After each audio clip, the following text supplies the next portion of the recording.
guys are playing, and you can judge their development and the things that are going on. Very happy with that. Again, long way to go, nowhere close to where we need to be and can be.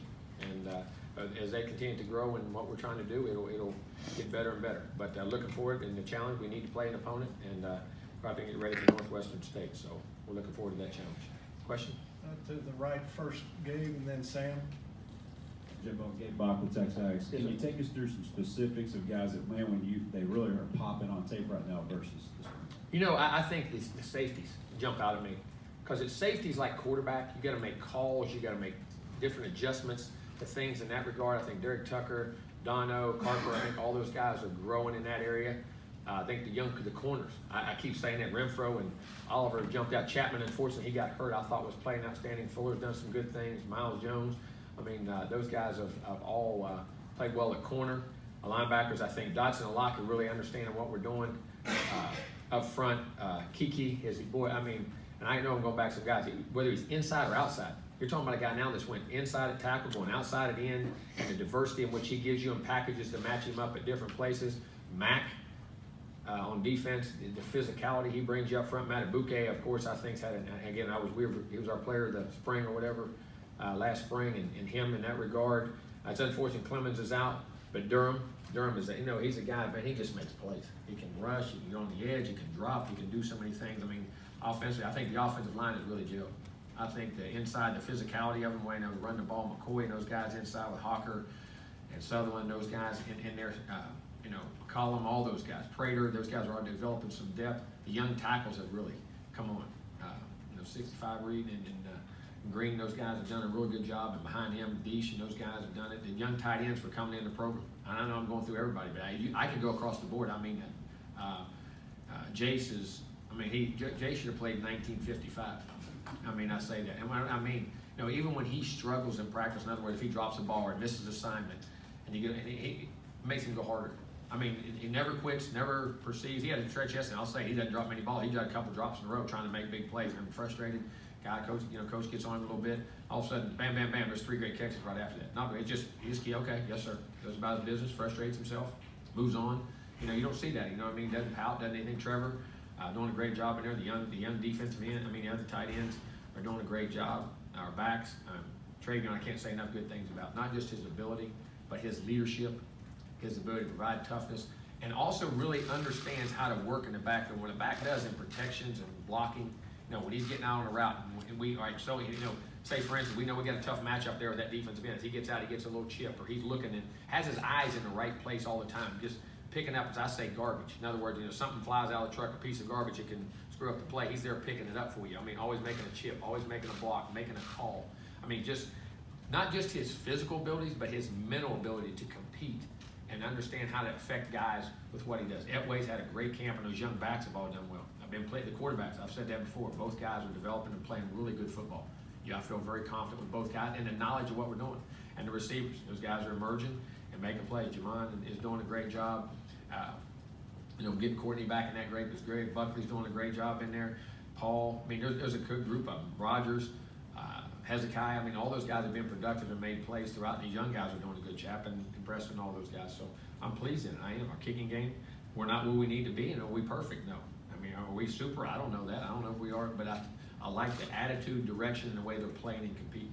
And I can go through the whole roster. I said it, we just had a meeting the last 2 days, and we were watching tape and comparing and looking at our scheme, where we're at, and what we did in the spring compared to what we're doing now, and evaluation of players. Is this guy really getting better? You pull up his clips from spring to now to what you're doing. And in that regard, the development of them has been really, really good. So we'll see. Third row right, Sam. Jimbo, Tuesday after practice, you mentioned you hadn't read the story that came out in USA Today. Assuming you have by now, what was your reaction to the allegations? We take them very seriously. We're open to all inquiries, and we'll be very open in our records of everything we have. We feel very confident in the things that we have done. Do you have any reason to believe that your coaching staff or your training staff has either committed any violations or mistreated players in any way? We'll address those when they come, but we have we'll have records, and we'll cooperate in any way, shape, and form in which they want to have. And again, I say we feel very confident in our program and how we've done things. Other questions? Right down front, Brent, and then Suzanne. When you install a more complex offense than what has been around here, how much do you allow for a learning curve with your guys? I know Oh, a lot. It's You a tough understand. September, but It is, and I say it's like and when you put a lot of things in, I always say when you're putting your offense in, it's like a library. So you got to have things that they are exposed to, and they may not have them all the way polished, and some of the things we put in may not be for the first 3 or 4 games. They may be something that I think we'll need in games 6, 7, and 8 against an opponent we have that I know I've played, or a defensive coordinator I've went against, or on the film breakdowns we have. So when you review it for those weeks coming up, you know, you get it to where it's in there, and then you put it like a book on the shelf.